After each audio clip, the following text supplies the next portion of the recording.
Donc, je suis chargé de vous adresser le mot de bienvenue, puisque je suis le régional de l'étape, comme on dit dans le cyclisme. Alors, vous êtes ici à la Halle au Sucre, hein, qui est un lieu, un tiers-lieu pédagogique qui tourne autour de la ville durable. Et d'ailleurs, c'est assez, il y a une coïncidence, c'est que l'exposition qui est en cours actuellement tourne autour de l'alimentation. Si vous avez le temps, je vous encourage à aller y jeter un coup d'œil. Vous allez être transformé en messager. Vous aurez un avatar et vous allez vous transformer en personnage pour voir ce que vous allez manger d'ici une vingtaine d'années. Alors, je ne sais pas si on va manger beaucoup de produits bio dans cette exposition. Je l'espère en tout cas. Alors, je vais sortir mon document parce qu'autrement, je vais me faire disputer par Mélanie qui m'a préparé mon discours avec des passages obligés. Elle n'a pas souligné, mais c'est presque quand même. Merci donc Mélanie.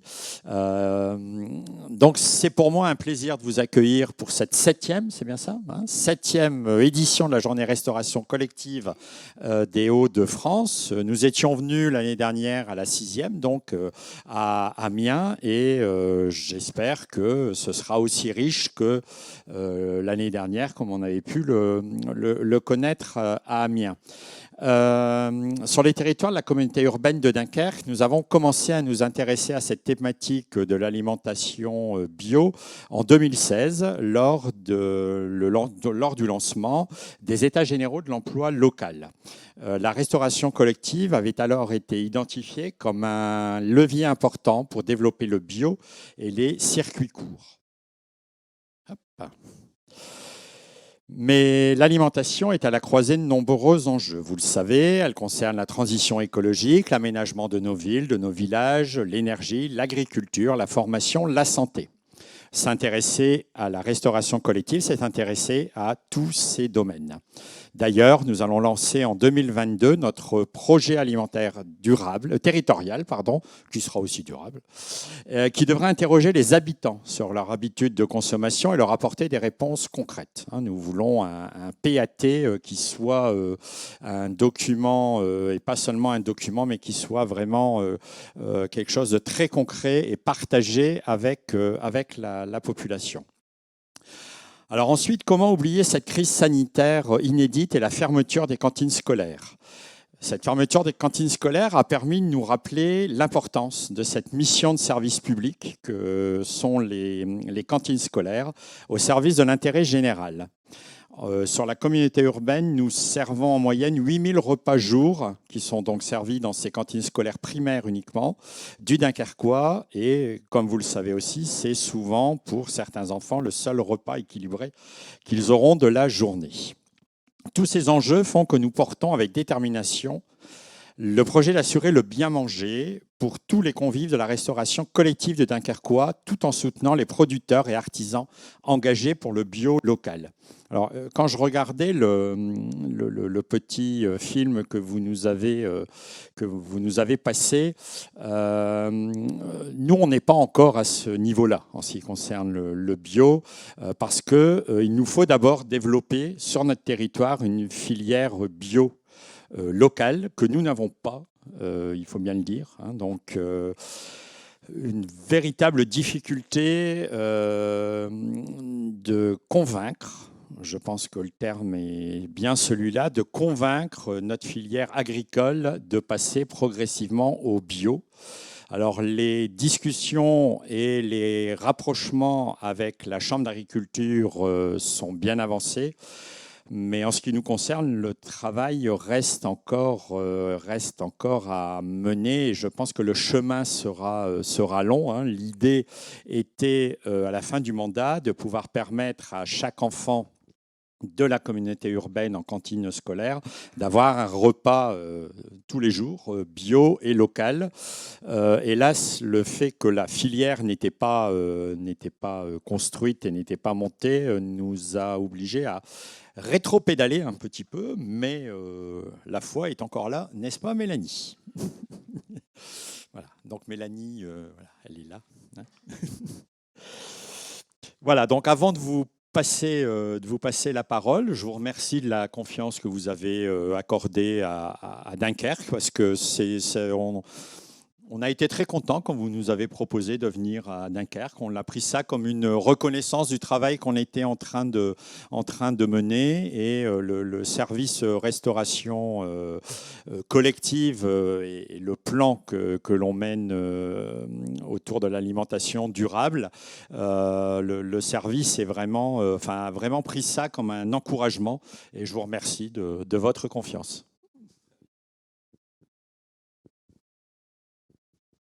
Merci, Monsieur le Vice-président. Bonjour à tous, bonjour mesdames, bonjour messieurs, Monsieur le Vice-président. Je souhaitais effectivement, à mon tour, vous souhaiter la bienvenue à cette septième édition de Coopéra Bio. Sachez que Aprobio est engagé dans l'introduction des produits biologiques en restauration collective depuis plus de 10 ans. Et cette organisation Coopéra Bio est la manifestation dans laquelle on souhaite tous vous regrouper pour qu'on puisse avancer ensemble dessus et continuer fortement à avancer. Donc je vous remercie de nous accueillir aussi dans la Halle au Sucre, au nom de l'équipe Aprobio. Je remercie chaleureusement la communauté urbaine de Dunkerque pour son accueil aujourd'hui dans ce lieu sans pareil qui est la Halle au Sucre. J'ai été surpris en arrivant de voir un bâtiment qui donne envie d'être visité.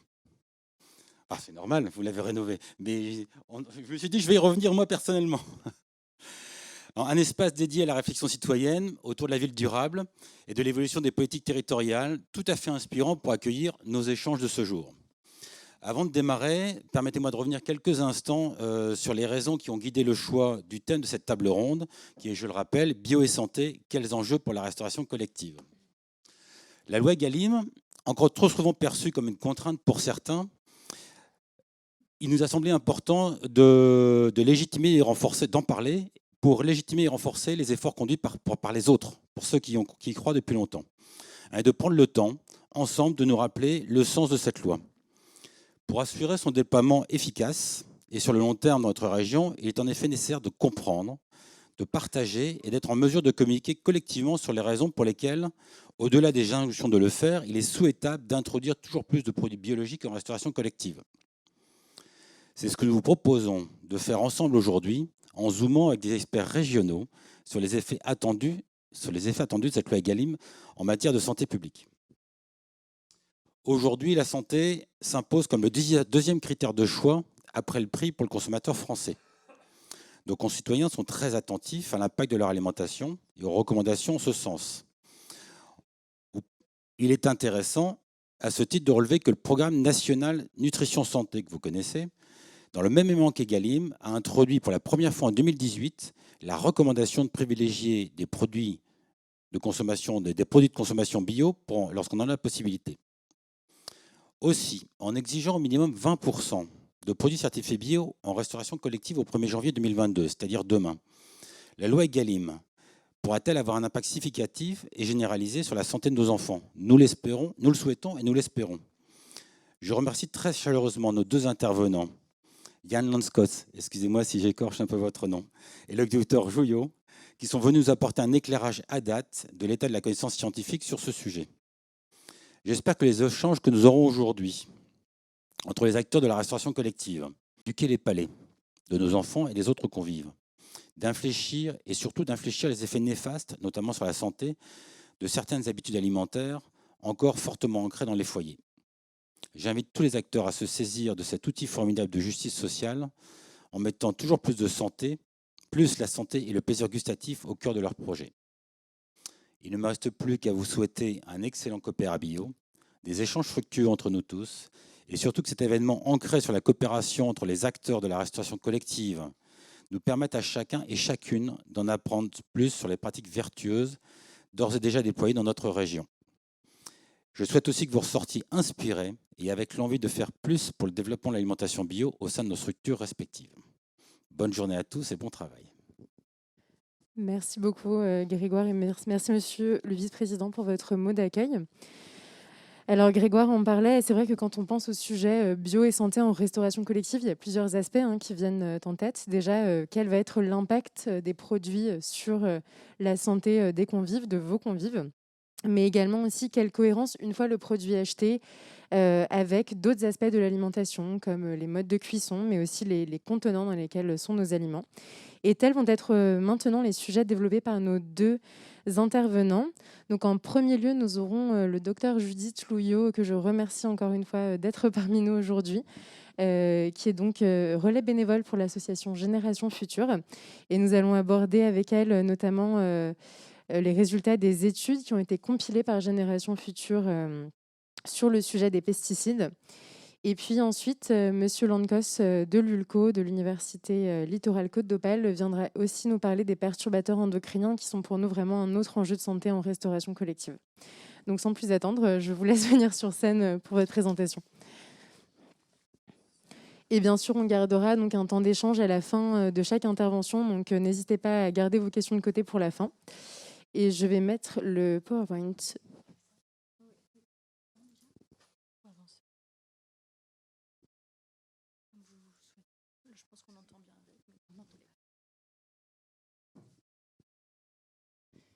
Bonjour à tous et merci de m'avoir proposé de faire cette intervention sur le thème des pesticides et de la santé.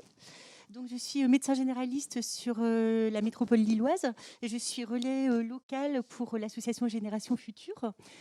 Par rapport à cette présentation, je n'ai aucun conflit d'intérêt à déclarer et toutes les informations que je vais vous donner sont certifiées exactes. Juste quelques mots sur l'association Génération Future.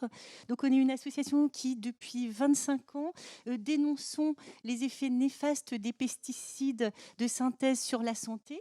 On essaie de promouvoir leurs alternatives. On soutient les victimes des pesticides quand elles se manifestent à nous.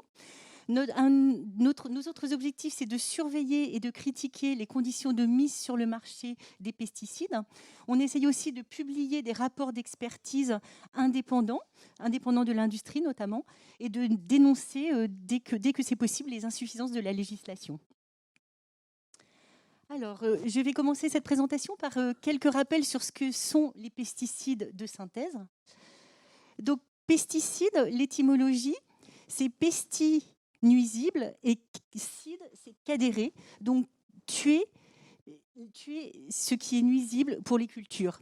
En fait, depuis que l'homme est entré dans le néolithique et s'est mis à l'agriculture et à l'élevage il y a environ 10 000 ans, il n'a eu de cesse de trouver des méthodes pour protéger ses cultures et son élevage.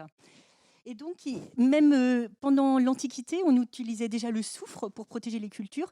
Et Pline l'Ancien préconisait l'arsenic comme insecticide naturel. Alors, maintenant, de nos jours, sous le terme pesticide, alors on va différencier différentes familles. D'une part, en fonction de la cible des pesticides.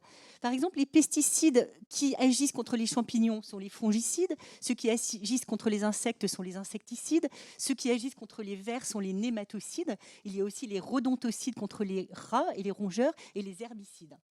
On différencie aussi, dans ce grand paquet des pesticides, il y a les pesticides de synthèse, donc qui sont issus de la chimie organique, la chimie de laboratoire.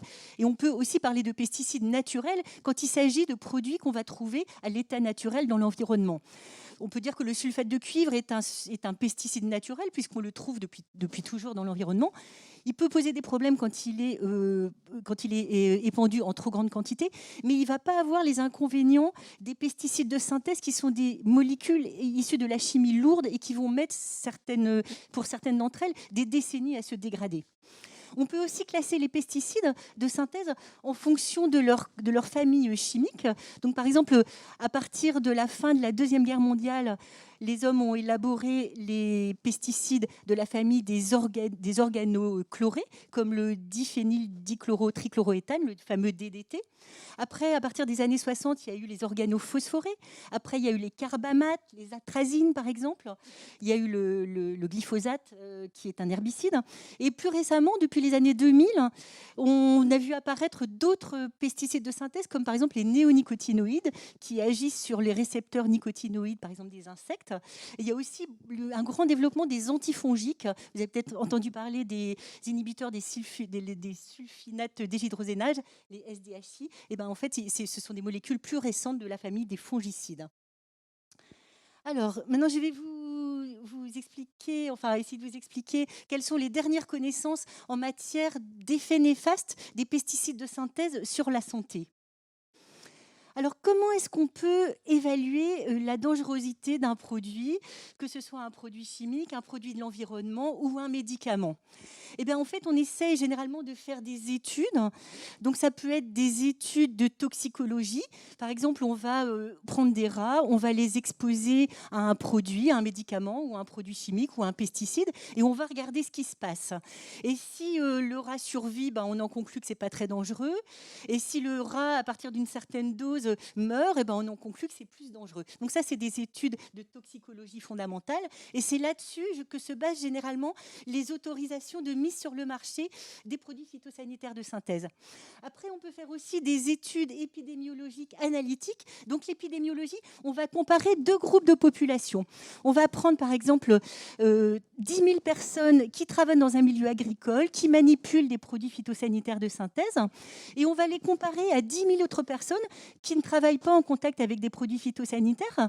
Et en fait, on va les suivre par exemple sur 5 ans ou sur 10 ans, et on va voir si dans le groupe exposé aux produits phytosanitaires de synthèse, est-ce qu'il y a des maladies différentes qui apparaissent que dans le groupe qui n'est pas exposé. Donc ça, c'est une étude épidémiologique qu'on dit prospective, qui regarde en avant. Les gens sont suivis sur plusieurs années. On peut faire aussi des études épidémiologiques rétrospectives. Par exemple, vous prenez 5000 personnes qui ont un cancer de prostate, vous les appariez, vous les comparez à 5000 personnes qui n'ont pas de cancer de prostate, et vous regardez, est-ce que les 5000 qui ont eu le cancer de prostate, est-ce qu'elles travaillaient plus dans l'agriculture, est-ce qu'elles travaillaient avec la fabrication des pesticides de synthèse, et comme ça, vous en tirez des conclusions. Et après, donc ça, c'est le travail des chercheurs, des médecins.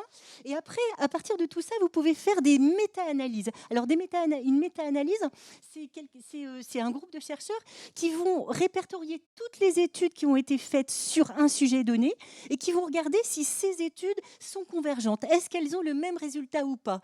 Alors, vous comprendrez aisément que plus les études sont nombreuses à converger vers le même résultat, plus a priori les conclusions sont exactes, et moins les conclusions sont peut-être le fruit du hasard, parce que parfois, bien sûr, ça peut être le fruit du hasard ou ça peut être le fruit d'autres biais. Mais donc, plus une méta-analyse est concluante, plus on peut être globalement certain que ces conclusions sont exactes. Un autre petit mot, je voulais dire aussi que, en fait, c'est difficile dans la population générale d'évaluer l'impact des pesticides sur notre santé, parce qu'en fait, nous sommes tous exposés aux pesticides de synthèse. Vous tous, vous avez consommé des pesticides de synthèse par votre alimentation, qui que nous soyons, et donc on ne peut pas comparer deux groupes témoins. Il n'y a pas un groupe de population exposée et un groupe de population pas exposée dans la population générale. Par contre, c'est possible pour les expositions professionnelles ou par exemple les expositions de femmes enceintes. Alors, en fait, 5 directions générales ministérielles ont demandé en 2013 et en 2018 à l'INSERM de colliger, de répertorier tous les derniers résultats en ce qui concerne les impacts possibles des pesticides, des produits phytosanitaires sur la santé. Donc, ça a été un très gros travail, fait une première fois en 2013, puis en 2018, avec des conclusions qui ont été rendues le 30 juin dernier. Donc, les chercheurs de l'INSERM, ils ont rassemblé 5300 études. Certaines études étaient faites sur 1000 personnes, d'autres étaient faites sur 10 000 personnes. Et ils en ont tiré des conclusions avec ce qu'ils ont appelé des présomptions de lien forte, moyenne ou faible entre l'exposition aux pesticides et différentes pathologies. En fait, quand il y a une présomption de lien forte, ça veut dire qu'il y a une méta-analyse qui est concordante. Toutes les analyses sont d'accord pour dire que tel produit donne telle maladie ou est lié à telle maladie. Quand la présomption de lien est moyenne, ça veut dire par exemple qu'il n'y a pas de méta-analyse, mais il y a 1 ou 2 études de très bonne qualité qui convergent. Et quand la présomption de lien est faible, ça veut dire qu'il y a une étude d'un petit nombre, ou par exemple dont la méthodologie peut être discutable. Donc peut-être que ces conclusions sont liées au hasard. Alors, le 30 juin dernier, l'INSERM a rendu public les conclusions de ce travail qui s'est tenu sur 4 ans, de 2018 à 2021. Et donc, ce qui a été mis en évidence, c'est qu'il y a une présomption forte de lien entre l'exposition aux pesticides de synthèse et certains cancers des ganglions, qu'on appelle les lymphomes non-Hodgkiniens, certains cancers de la moelle osseuse, qu'on appelle le myélomultiple, le cancer de la prostate, la maladie de Parkinson. Donc ça, c'est ces maladies que je vous ai mis en noir. On le savait déjà en 2013, mais ça a été confirmé sur les résultats de 2021. Et les maladies qui apparaissent en bleu, donc on ne le savait pas en 2013 et on le sait maintenant en 2021.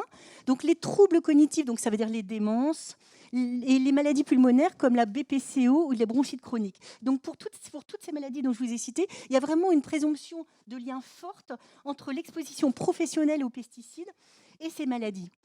De même, ils ont mis en évidence une présomption moyenne de lien entre l'exposition aux pesticides et la maladie d'Alzheimer, les troubles anxio-dépressifs, certains cancers comme les leucémies, donc ça c'est les cancers du sang, les maladies du cerveau, les cancers de la vessie, du rein, les cancers des tissus mous, les cancers du muscle, les sarcomes, l'asthme, les sifflements respiratoires et certaines pathologies thyroïdiennes. Je continue avec les résultats de cette expertise de l'INSERM. Ils ont mis en évidence aussi que certains produits en particulier, pour certains produits particuliers, il y avait vraiment aussi une présomption de lien forte entre toujours les cancers des ganglions, les lymphomes non-Hodgkiniens, et la famille chimique des pesticides organophosphorés, donc ça c'est le chlordécone par exemple, ainsi que des substances actives comme le malathion, le diazinon, le lindane et aussi le DDT. Également une présomption forte de lien entre la maladie de Parkinson, les troubles cognitifs, donc ça c'est les démences, avec les insecticides organochlorés et les organophosphorés. Ils ont pu étudier aussi certaines femmes qui avaient soit travaillé dans le milieu des pesticides pendant leur grossesse ou qui en avaient eu un usage domestique pendant leur grossesse. Et ils en ont conclu également une présomption forte de lien avec les tumeurs cérébrales de l'enfant, donc les cancers du cerveau de l'enfant, les leucémies, les troubles de développement neurologique de l'enfant. Ça, c'est tout ce qui concerne les maladies du spectre autistique, l'autisme et les maladies apparentées, et également l'anxiété. Cette expertise collective de l'INSERM montre encore une présomption forte d'un lien entre l'exposition au chlordécone de la population générale et le risque de survenue de cancer de la prostate. Le chlordécone, vous savez tous que c'est le pesticide qui a été utilisé dans les Antilles, notamment pour la culture de la banane. Et en ce qui concerne le glyphosate, il existe une présomption moyenne de lien avec le risque de développer un lymphome non-Hodgkinien, donc ce fameux cancer des ganglions. Et il y a d'autres surrisques qui sont évoqués pour le myélomultiple et les leucémies, mais les résultats sont moins solides. C'est une présomption faible. Donc ça, c'était pour ce travail tout à fait majeur de l'INSERM qui va certainement changer des choses. Alors, un petit mot sur les perturbateurs endocriniens dont M. Landkos nous parlera plus avant tout à l'heure. Les perturbateurs endocriniens, donc, ce sont des pesticides qui vont avoir un effet sur le développement hormonal. Il y a maintenant depuis 20 ans plus de 1000 études qui ont été rendues sur ce sujet, et on suspecte vraiment que les perturbateurs endocriniens sont liés provoquent chez l'enfant à naître des troubles de l'appareil reproducteur, ça veut dire des malformations génitales par exemple, des pubertés précoces chez la petite fille, une baisse de la fertilité, donc des spermatozoïdes en moins bonne forme chez les jeunes hommes par exemple, des difficultés à concevoir chez les femmes, des cancers hormonodépendants, donc ça c'est surtout le cancer du sein, le cancer de la prostate, des maladies de la thyroïde, du diabète, de l'obésité, toujours des troubles du spectre autistique et des troubles psychiques. Alors, donc, j'espère vous avoir convaincu que les pesticides de synthèse ont un effet plutôt néfaste sur notre santé. Mais maintenant, nous pouvons nous demander, pour cette journée sur la restauration collective, est-ce que nos aliments sont contaminés par les pesticides ou pas ? Alors, la Direction générale de la concurrence, de la consommation et de la répression des fraudes fait des analyses sur les aliments en France et rend ses conclusions tous les 2 ans. lorsqu'on analyse des résidus de pesticides sur des aliments, parfois on ne va pas en trouver, donc soit parce qu'il n'y en a pas, ou soit aussi parce qu'il y en a trop peu pour qu'ils puissent être quantifiés. On parle de limites quantifiables. Et par contre, il y a, au fil des enquêtes, les chercheurs ont fixé des limites maximales de résidus. C'est-à-dire que si on trouve trop de pesticides sur un produit, eh ben celui-là, il va être déclaré impropre à la consommation. Donc ces limites maximales de résidus, elles sont fixées pour les aliments bruts. Donc il y a une valeur pour les carottes, il y a une valeur pour le lait, il y a une valeur pour les pommes. Il n'y a pas de seuil pour les aliments transformés. Et ces limites maximales de résidus, elles ne prennent pas en compte l'effet cocktail, donc l'effet éventuellement qui se potentialise des différents produits chimiques. Alors ça, c'est un document donc, qui vient de la DGCCRF. Vous voyez, par exemple, sur des données de 2017, un échantillon de 1061 échantillons de fruits bio. 1061 échantillons de fruits non bio. Les échantillons sur lesquels on a quantifié des résidus de pesticides étaient 708, soit un pourcentage de contamination de pesticides résiduels sur ces fruits non bio de 66%. Pour les fruits bio, il y avait un échantillon de 73 et 8 de ces 73 contenant des résidus de pesticides, ce qui fait un pourcentage de contamination de 10%. Alors vous pouvez peut-être vous demander pourquoi est-ce que les fruits bio présentent quand même des traces de pesticides. Eh bien en fait, d'une part, il y a une pollution diffuse, il y a des pesticides de synthèse qui sont présents dans l'eau de pluie ou dans l'air, et donc il peut y avoir cette voie de contamination-là. Après, évidemment, il est possible aussi qu'une parcelle de champs bio ne soit à côté d'une parcelle de champs pas bio, et il peut y avoir des dérives de pesticides, et ça peut expliquer aussi une partie de la contamination. Mais on voit néanmoins que les résidus de pesticides sont quand même beaucoup moins fréquents sur les fruits bio que sur les fruits non bio. C'est la même chose pour les légumes non bio, 1573 échantillons, 708 de ceux-là retrouvés avec des résidus de pesticides, soit 45%. Pour les légumes bio, c'était 70 échantillons de légumes bio, 1 présentait des résidus de pesticides, ce qui fait une contamination de 1,4%. Donc ça, ce ne sont pas des chiffres d'une association militante, c'est vraiment les chiffres de la Direction générale de la consommation, de la concurrence et de la répression des fraudes. Pareil, le résultat du plan de surveillance en 2018. Donc, par exemple, je vais juste prendre la ligne des fruits. 1183 échantillons de fruits, ça c'était tout venant bio et non bio. On pouvait quantifier des résidus de pesticides sur 67% de ces fruits. 3,8% étaient au-dessus des limites maximales autorisées de résidus. Et 1,7% ont été déclarés non conformes. C'est un peu moins que les 3,8% parce qu'on laisse un intervalle de confiance, on laisse une marge, en fait. Voilà. Alors, nous, après, dans notre association, nous avons repris certaines de ces données. Nous avons essayé de regarder dans quels fruits on trouvait le plus de résidus de pesticides. Et à partir de ces chiffres, toujours de la même direction générale de la consommation et de la concurrence, il est apparu que c'est dans les raisins, les clémentines et les cerises qu'on trouve le plus de résidus de pesticides. Bon, on peut se faire la remarque que les raisins et les clémentines, par exemple, ce sont des fruits qui sont volontiers proposés en restauration collective du fait de leur caractère pratique. Donc ça peut avoir un intérêt certain de les acheter plutôt en bio. Le même travail a été fait pour les légumes. Et on voit par exemple que les endives et les laitues sont parmi les légumes sur lesquels on va retrouver le plus souvent des résidus de pesticides. Alors dans notre association, en 2010, nous nous étions rendus dans des grandes enseignes et nous avions acheté de quoi faire un repas classique pour un enfant d'une dizaine d'années en suivant les recommandations de l'INPS avec 4 repas, une collation et quelques friandises pour le plaisir. Et nous avons fait donc analyser ces aliments qui avaient été achetés dans de la grande distribution dans l'Oise et à Paris. Donc, ça a été analysé par des laboratoires indépendants qui ont essayé de quantifier les résidus de pesticides qui se trouvaient sur ces aliments que les enfants consomment. 128 résidus chimiques étaient présents dans ce menu. Alors, dans les résidus chimiques, il n'y avait pas que des pesticides. Il pouvait y avoir aussi du bisphénol ou des phtalates. 36 pesticides différents, en très petite quantité certes, mais quand même, étaient ingérés en une seule journée. 47 substances différentes cancérigènes étaient suspectées, étaient ingérées, et 37 perturbateurs endocriniens suspectés en une seule journée. Bien sûr, ces résidus de pesticides sont trouvés en des très petites quantités, c'est de l'ordre du nanogramme par gramme de produits consommés. Mais quand c'est consommé tous les jours de l'année pendant toute la vie, eh bien, ça finit par poser des problèmes. Alors, maintenant que nous avons vu que les pesticides de synthèse sont délétères pour la santé et qu'on en retrouve dans nos aliments, on peut se poser la question, est-ce que ce serait mieux de manger bio?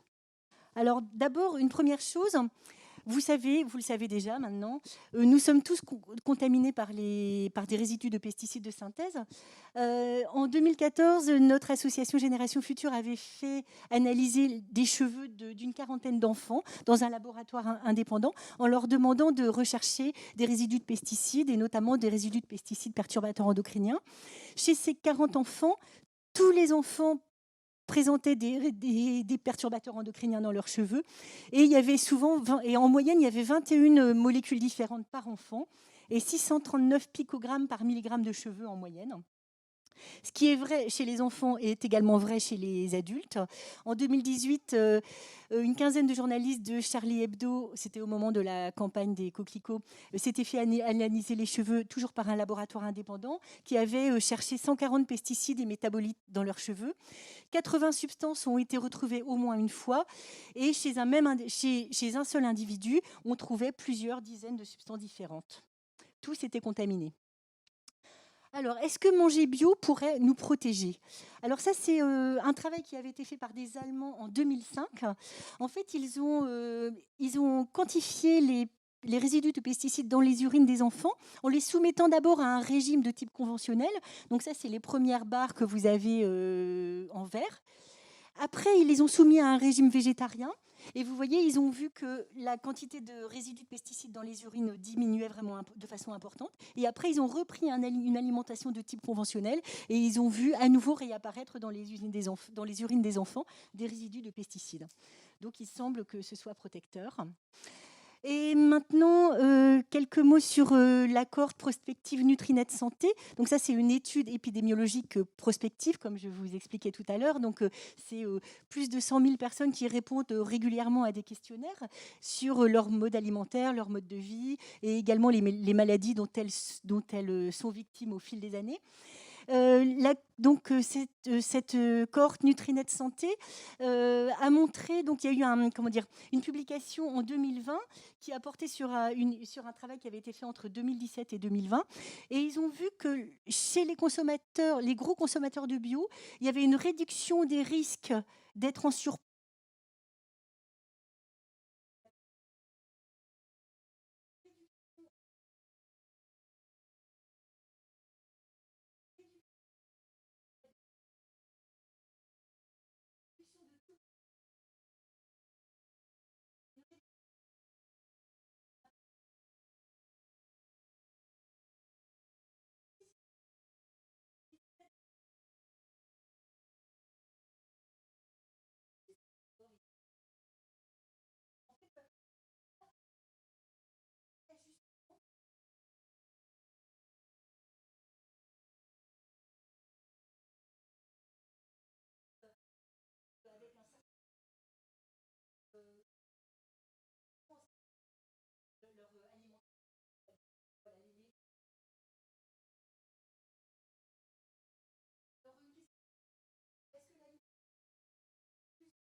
qui n'auront plus besoin d'utiliser des produits phytosanitaires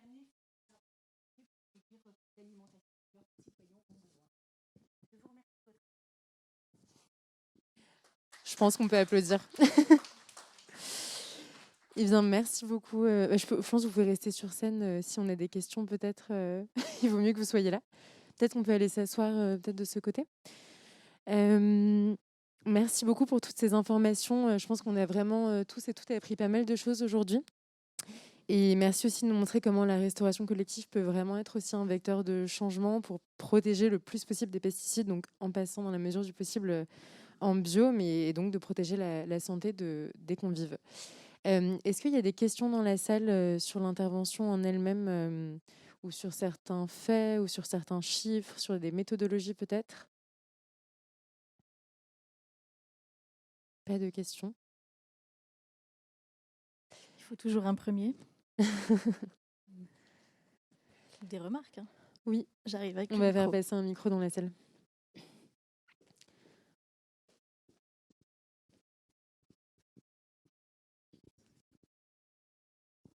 Bonjour, merci pour votre intervention. Je voulais juste poser une question par rapport sur le retour d'expérience des différentes cantines qui avaient...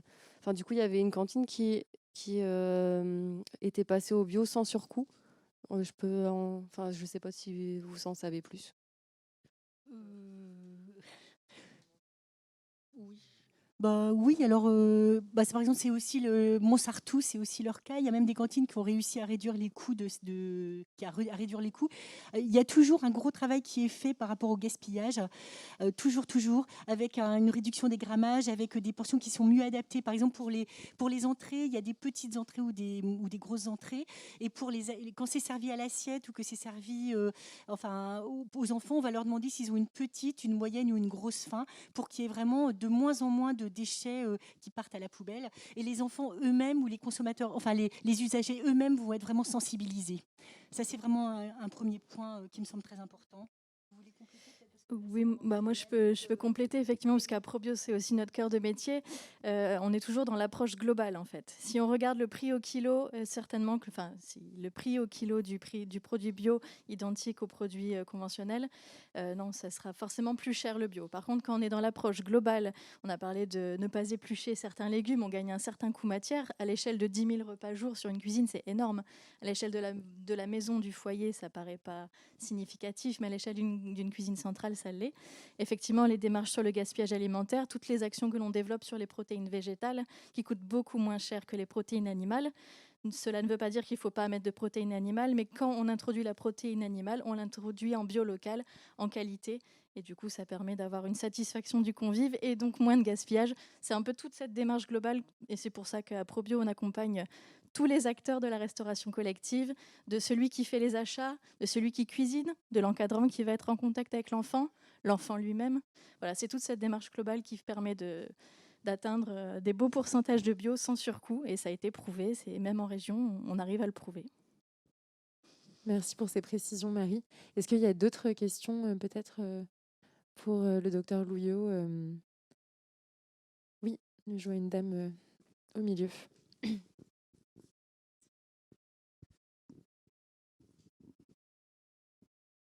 Bonjour. Moi, je m'interroge par rapport à la loi Egalim. Vous nous avez rappelé tout à l'heure que par rapport à la consommation de pesticides, on n'avait pas rempli le contrat. Visiblement, pour la loi Egalim, ça va être nationalement pareil. Est-ce qu'il va y avoir des contraintes?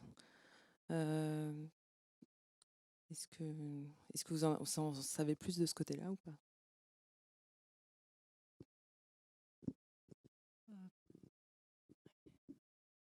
Je réponds à nouveau. Donc, les contraintes, vous parlez de contrôle oui, effectivement, il est prévu d'être mis en place des contrôles au niveau des collectivités sur cette loi Egalim. On n'a pas encore les modalités précises. Déjà, sur macantine.gouv.fr, on a tous les outils de suivi, les tableurs à remplir pour faire la traçabilité des approvisionnements, pour avoir un peu ce suivi des pourcentages de produits bio, psycho, durables. Et après, moi, je vous invite, et c'est un peu le conseil que l'on apporte à Probio aussi, c'est de vous-même contrôler, si vous êtes avec un prestataire, votre prestataire, si vous êtes en cuisine centrale chez vous, d'avoir un suivi fin de votre traçabilité. Vous pouvez contrôler les prestataires, nous on le fait en fait, on demande les factures. Donc ça passe par les communes qui nous délèguent en partie cet accompagnement, mais vous pouvez le faire vous-même. Vous demandez les factures des carottes du mardi 3 octobre. Puis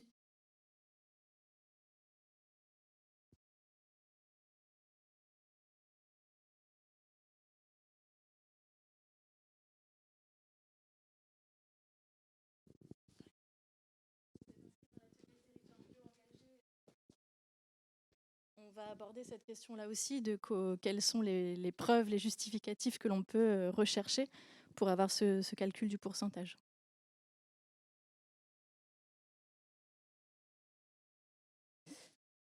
Ça répond à la question. Est-ce qu'il y a une autre remarque, intervention, question ?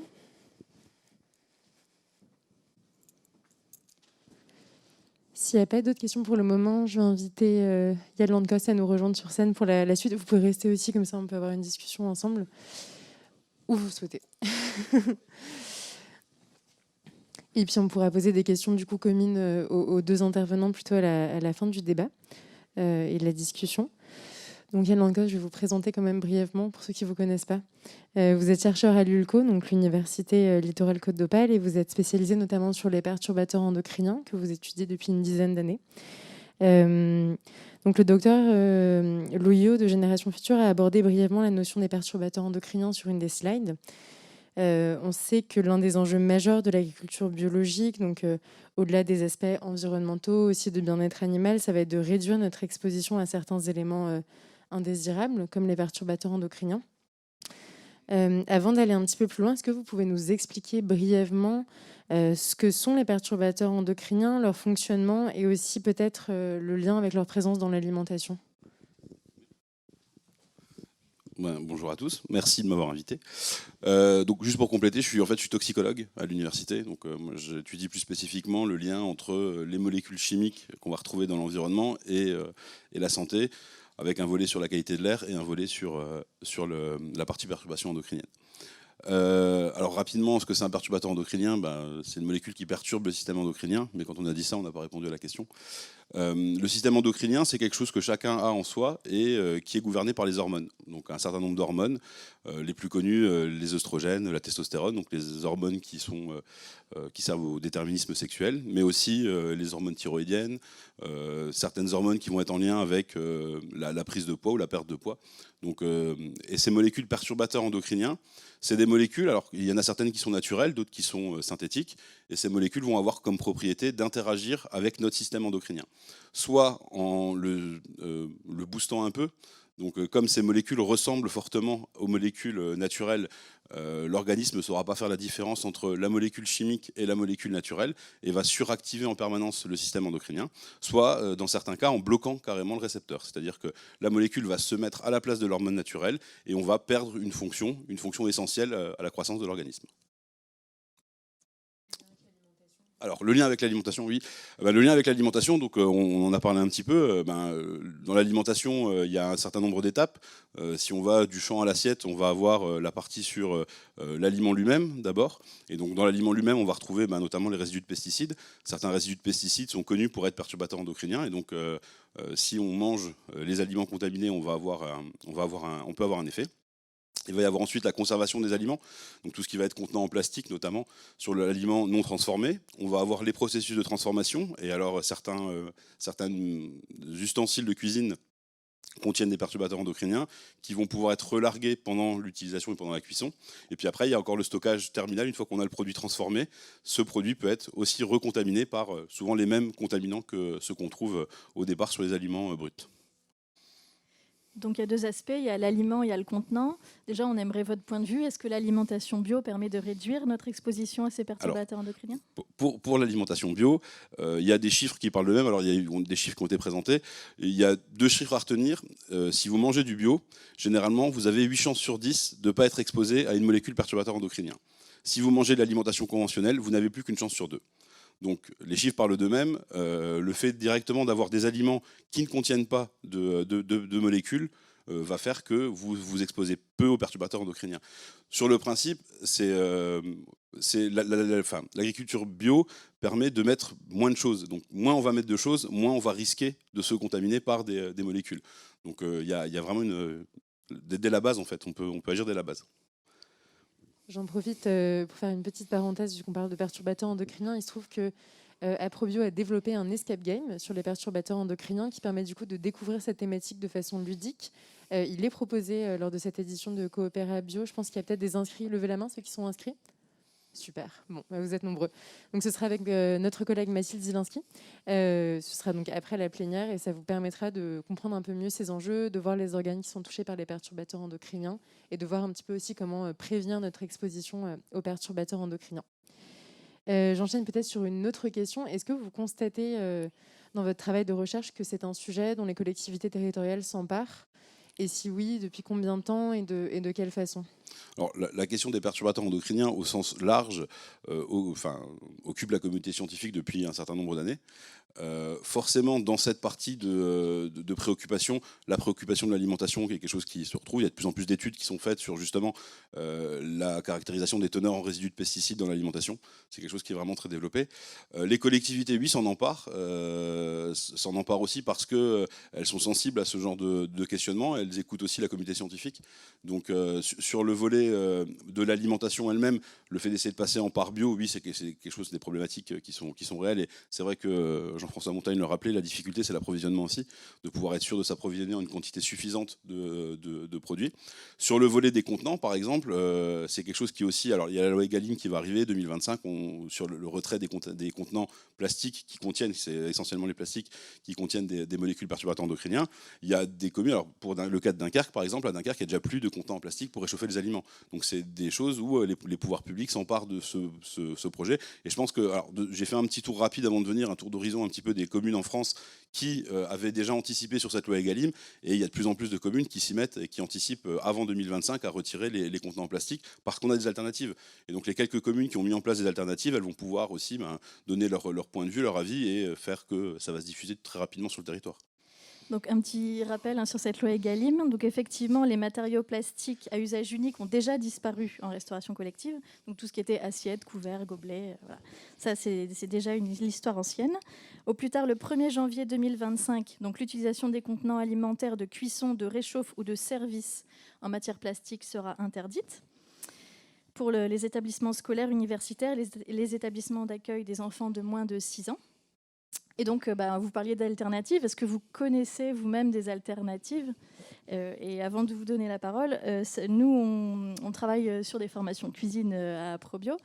Et donc, toutes nos recettes ou nos conseils se basent sur l'utilisation de bacs gastronomes en inox, de manière à ce que ces bacs inox servent à la fois à la cuisson, la préparation et au service.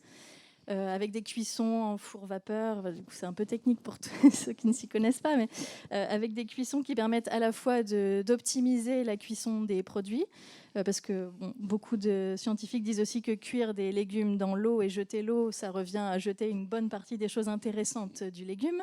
Donc comment garder cet aspect-là avec une cuisson par absorption dans le bac ? Et aussi parce qu'on est confronté au problème de ressources humaines et que dans les établissements, ça se fait rare, les ressources humaines, et que du coup, s'il y a moins de manutention, moins d'arrêt de travail, parce qu'on n'a qu'un seul outil pour faire à la fois de la pratique au service, ça permet d'éviter... Maintenant, le problème du bac inox, c'est quand même que c'est lourd. Alors, est-ce que vous avez vu d'autres alternatives ou est-ce que c'est toujours le bac gastronome inox ? Je pense que ça reste une bonne solution, le bac inox. Alors, la cuisson des légumes à l'eau, ça permet d'enlever les pesticides aussi dedans, donc en jetant l'eau. Donc ça mais nous, on mange bio, alors ça va. Partie. Sur les contenants en plastique, alors les premiers qui avaient été supprimés, donc les gobelets, les fourchettes, les contenants en plastique, alors, il y avait un problème de contamination, mais qui était, j'ai envie de dire, minime par rapport aux autres plastiques qui sont concernés maintenant par la loi, donc tous les plastiques pour justement réchauffer les aliments. Les premiers, il y avait aussi toute une dimension de plastique en mer et de rejet de plastique en mer. Les autres plastiques, donc ceux qui servent comme auxiliaires dans la cuisine, cela posait vraiment problème parce qu'on cible deux grandes familles de molécules. Une première qui sont les phtalates, qui sont présents dans les plastiques souples. C'est un progrès technique d'avoir des films cuisson qui résistent à haute température et qui sont très souples et qui collent bien autour des aliments ou autour des contenants. Mais le fait de rajouter cette propriété de souplesse, on a rajouté un tas de molécules perturbateurs endocriniens à l'intérieur des plastiques. L'autre famille, c'est les bisphénols. Alors je ne dis pas le bisphénol, mais les bisphénols, parce que tout le monde a entendu parler du bisphénol A qui est interdit depuis 2015, donc on n'a plus cette problématique. Sauf que la famille des bisphénols, c'est une famille d'une vingtaine de composés. Tous s'appellent bisphénol parce qu'ils ont deux groupements phénol dans leurs molécules. C'est ces deux groupements phénol qui posent problème. Ce n'est pas le fait qu'ils soient A, S, F ou AF qui va poser souci. Et donc, l'intérêt de cette loi, c'est de pouvoir être sûr de retirer tous les contenants en plastique et donc toute la partie phthalate et toute la partie bisphénol de l'alimentation. C'est vraiment une évolution. Après, c'est vrai que dans les alternatives, les bacs inox, c'est vrai que c'est lourd. Après, faut voir où est-ce qu'on place le curseur entre le gain pour la santé et la manutention en cuisine. Puis les autres alternatives sont chères aussi. Moi, j'entends des chefs de cuisine qui cherchent... Dans les alternatives, on va avoir le verre qui va vite arriver, puisque le verre est un matériau inerte, mais c'est pareil, le verre, ça peut être aussi lourd, c'est fragile, ça casse, donc dans les alternatives, il y a peu d'alternatives. Donc on reste sur le bac gastro. On reste sur le bac gastro. Bon, ça m'arrange pour mes formations cuisine. Aussi, une des questions qu'on se posait, c'est une question un petit peu plus large peut-être, mais comment faire aussi selon vous pour que les enjeux de santé environnementale, donc là je pense aussi autant aux perturbateurs endocriniens qu'aux pesticides du coup, soient un petit peu plus développés au sein de la restauration collective voilà, alors c'est là où vous avez aussi votre rôle à jouer. Il y a beaucoup d'informations et de formations, ça passe déjà par là. La population générale, on a un très bon retour de ces questions de santé environnementale. Les gens s'approprient ces questions de santé environnementale depuis quelques années. On a vraiment des citoyens qui sont de plus en plus préoccupés par le lien entre la santé et l'environnement. Après, dans la restauration collective, et notamment dans l'introduction du bio en restauration collective, c'est ce genre de séminaire où on peut échanger avec les gens et on peut expliquer le gain pour la santé, le gain pour la collectivité, de montrer des exemples où on peut passer au bio sans surcoût. Finalement, c'est juste une modification de pratique, mais derrière, on a un gain positif pour la santé et pas forcément de perte financière pour la collectivité. Donc c'est ce genre de choses qui fait que on peut s'emparer de ces problématiques. C'est vraiment la formation, l'information. Alors les formations pour les professionnels, l'information des parents aussi. Vous disiez sur la loi Egalim de pouvoir contrôler. Je pense que la plupart des parents sont maintenant au courant de cette loi et les collectivités qui ne vont pas jouer le jeu de passer à cette loi Egalim vont avoir la pression des parents et la pression des associations de parents pour la restauration scolaire. Donc pédagogie et sensibilisation sont les maîtres mots pour... C'est essentiel. Okay. Bon, mais super. Nous, on a terminé un peu les questions qu'on avait en tête pour le moment. Est-ce que dans l'audience, il y aurait des questions pour nos deux intervenants ? Oui.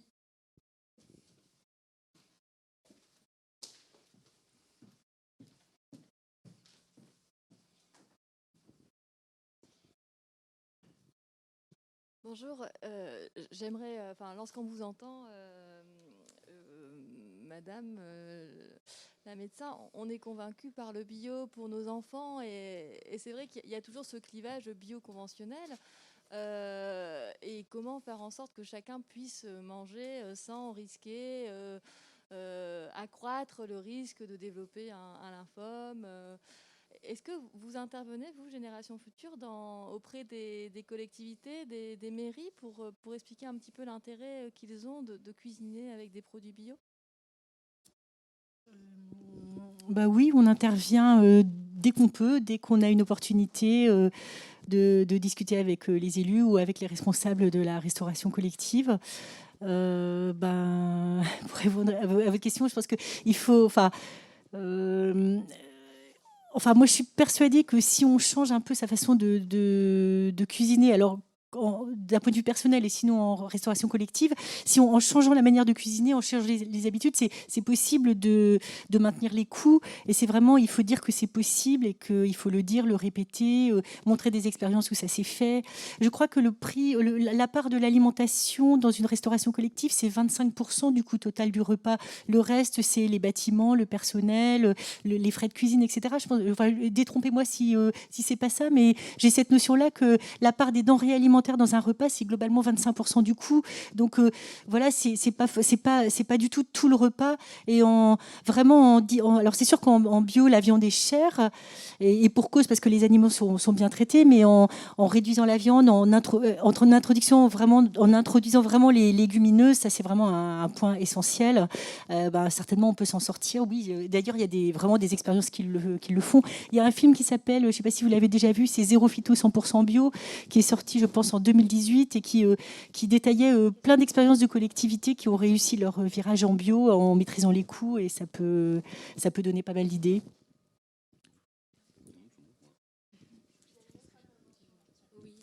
Oui, ma question, c'est par rapport à l'inquiétude de certains chefs cuisine par rapport à la distance de certains producteurs, par exemple en termes de bio.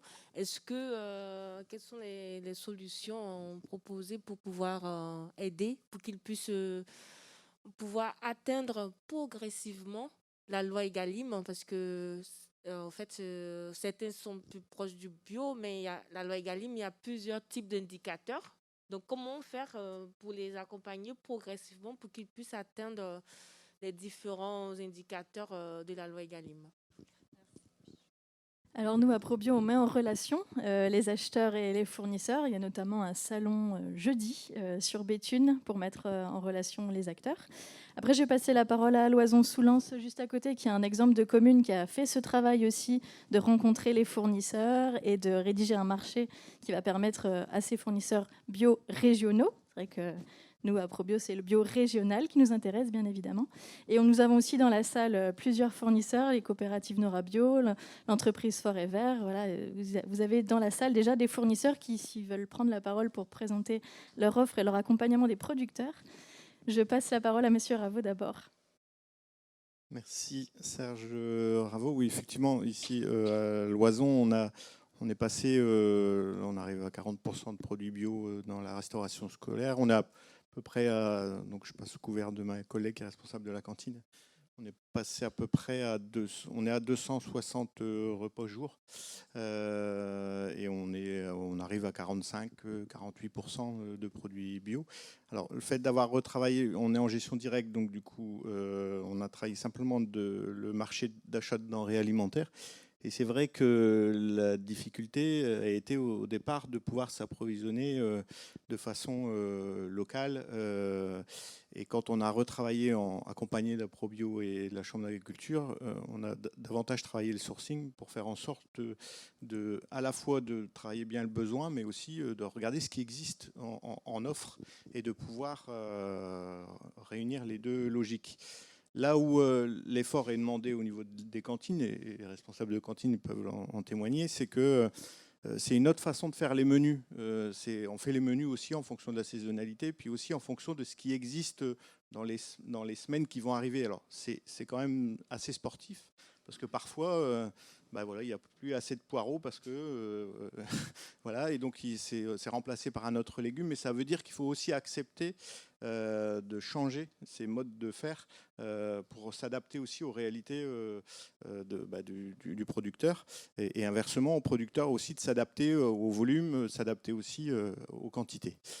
C'était pas là ma question. Moi, j'avais une double question. Vous avez tout à l'heure parlé de la logique de la faible dose qui fait pas le poison et à haute dose qui fait le poison dans les études épidémiologiques.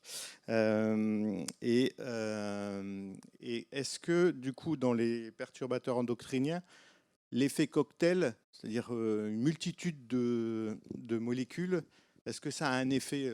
Vous avez parlé tout à l'heure en fait que dans certains produits, il il y a des perturbateurs endocriniens. Dans le mode de transformation, dans les contenants qui sont utilisés, il y a des perturbateurs endocriniens. Et est-ce qu'il y a du coup un effet cocktail qui s'opère quand toutes les molécules, finalement, dans les différentes étapes, se rencontrent? Et ma deuxième question, d'ordre plus général, ce que l'on constate au niveau des cantines, c'est le nombre d'enfants allergiques avec des régimes à ne plus en finir. Est-ce que ça, c'est lié?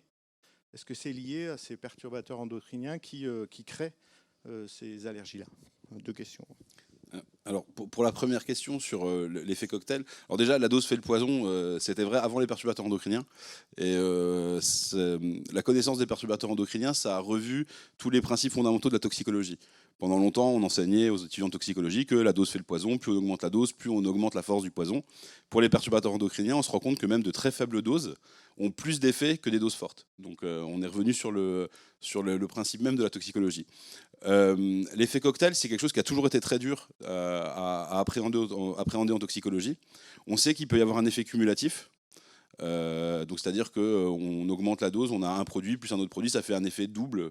Et puis on a un effet synergique aussi, c'est-à-dire que 1 + 1, ça peut faire 4 en toxicologie. Et donc ces questionnements, c'est vraiment toutes les recherches qui sont faites actuellement, c'est sur cette compréhension de l'effet synergique des produits. Parce que c'est vrai qu'on prend un produit alimentaire dans lequel on a un résidu de pesticides.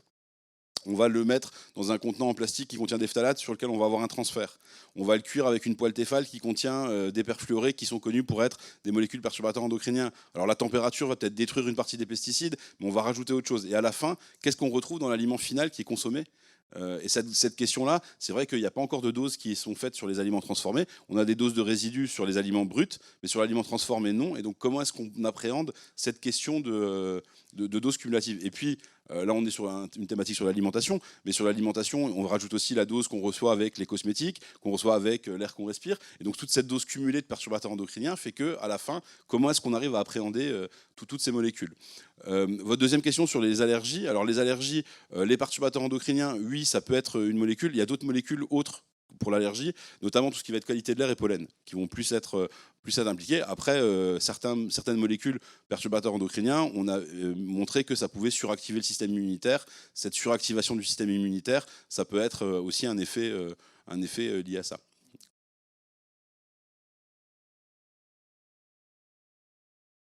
Et une question? Oui, bonjour. Justement, on parlait de cuisson et de poêle Tefal. Et du coup, quel matériau pour cuire les aliments vous conseillez? Alors, ça peut être en collectivité, mais aussi chez nous, à domicile. Alors j'ai cité la poêle Tefal, c'est la poêle anti-adhésive, je voudrais dire, puisque Tefal c'est une marque, et donc je ne vais pas me mettre à dos les gens de chez Tefal, même si j'ai aucun lien avec eux. Alors les poêles Tefal, les poêles anti-adhésives, ils ont fait des efforts. Maintenant, quand vous achetez une poêle anti-adhésive, souvent il y a écrit en gros sans PFOA. Donc c'est écrit en très gros sur la poêle maintenant. Ce PFOA était la molécule qui était responsable de l'effet perturbateur endocrinien. Donc on a retiré des substances anti-adhésives cette molécule qui posait problème, qui migrait dans les aliments et qui était suspectée. Donc normalement, les nouvelles poêles anti-adhésives ne contiennent plus d'autres molécules suspectées, enfin en tout cas connues à l'heure actuelle comme étant perturbateurs endocriniens. C'est toujours pareil, c'est connu à l'heure actuelle. Il y a d'autres études de fait sur d'autres compositions, donc maintenant ça évolue. Après, à l'époque, on arrivait à cuisiner sans... Alors à l'époque, je ne sais pas dans quelle année, mais moi j'ai toujours connu les poêles anti-adhésives. Donc avant moi, il y a dû avoir on a toujours cuisiné sans poêle anti-adhésive. Donc il y a des possibilités. Alors après, peut-être ça demande plus de travail parce que à la plonge, il faut gratter peut-être un peu, ou il faut voilà. Mais on a toujours réussi à cuisiner sans poêle anti-adhésive. Alors, en Restauco, on se bagarre un peu avec le rissolage.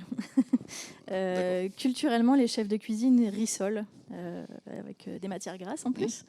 Et il existe quand même d'autres techniques de cuisson pour éviter ce rissolage et voilà, d'éviter un peu ces problèmes-là.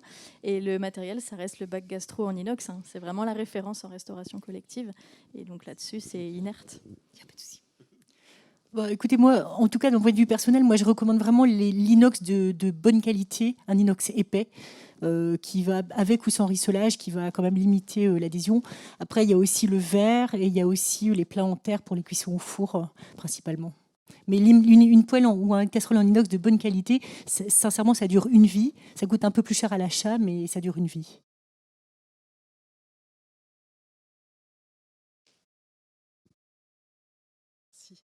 Oui, excusez-moi, vous parlez du plastique, mais moi, dans mes fournisseurs, on me fournit du plastique vraiment très léger pour les agents et on me dit qu'il n'y a pas d'endoctrinien, qu'il n'y a rien dedans Alors, et que justement, c'est un plastique spécifique pour les restaurations collectives et qui permet aussi d'avoir... sur les plastiques, alors il y a heureusement certaines matières plastiques qui ne contiennent pas de perturbateurs endocriniens. Voilà, les On en pichets, les gobelets, les bols. Parce que Alors en ça- fait, il y a souvent polypropylène, polyéthylène. C'est les deux matériaux plastiques qui ne contiennent pas de perturbateurs endocriniens pour l'instant. Donc mais c'est les deux seuls.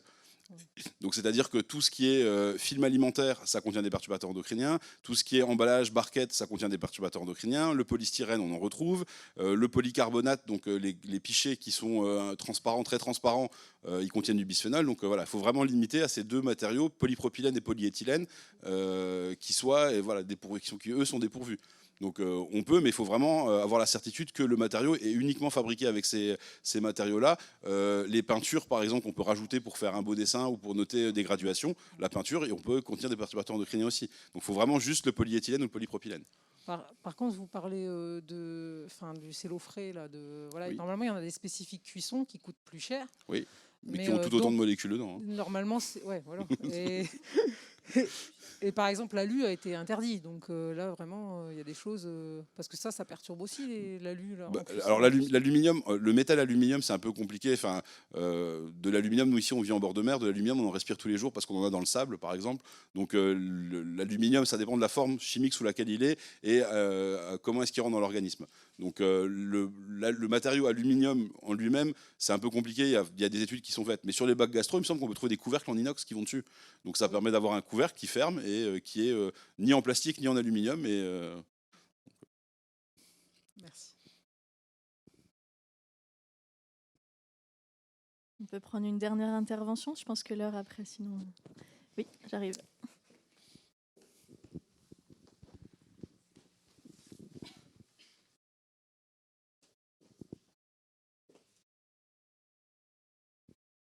Quelqu'un d'entre vous, tout à l'heure, a abordé le sujet de la problématique des approvisionnements en produits bio et locaux.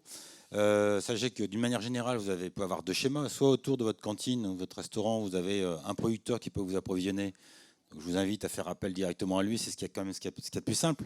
Encore faut-il vous assurer qu'il est bien en agriculture biologique. La proximité, vous pouvez la vérifier très facilement. Et le souci que vous aurez peut-être avec un producteur, c'est qu'il va vous livrer avec un produit brut, un produit non transformé. Donc ce sera à vous en cuisine à mettre en œuvre de déplumer le poulet ou de d'éplucher les pommes de terre ou même de les laver. Après, vous avez une solution beaucoup plus classique, c'est de faire appel à vos opérateurs, à vos fournisseurs habituels de matières alimentaires pour vos produits, sachant qu'eux-mêmes, qui sont je ne sais pas comment vous les appelez, vous avez peut-être des grossistes, ou ce sont vos fournisseurs, eux-mêmes peuvent faire appel à des spécialistes des fruits et légumes biologiques ou de matières alimentaires biologiques. Parce qu'aujourd'hui, ce qui se passe, on est quand même sur une petite filière, et les gens qui sont spécialisés en produits biologiques, qui font que ça, comme par exemple ma société, on n'est pas à même de vous livrer tous les jours des petites quantités de fruits et légumes ou des petites quantités de viande ou de fromage dans vos établissements. Parce que ça exige une démultiplication de la logistique qui coûte beaucoup trop cher et on n'a pas les moyens de le faire. Donc la meilleure solution, c'est de vous rapprocher de vos opérateurs quotidiens, habituels, et leur demander de se fournir chez des fournisseurs qui sont spécialisés en produits bio et qui sont des fournisseurs locaux. Ça, normalement, ils connaissent à peu près, parce que dans la région, par le biais d'Aprobio, et puis nous-mêmes, commercialement, on fait de la prospection pour se faire référencer ces gens-là. Ces fournisseurs habituels, que je ne vais pas nommer pour ne pas faire de mise en avant, ont en général une logistique qui permet d'approvisionner l'ensemble du territoire régional quotidiennement, ou si ce n'est pas quotidiennement, c'est au moins 2 fois par jour, 2 fois par semaine.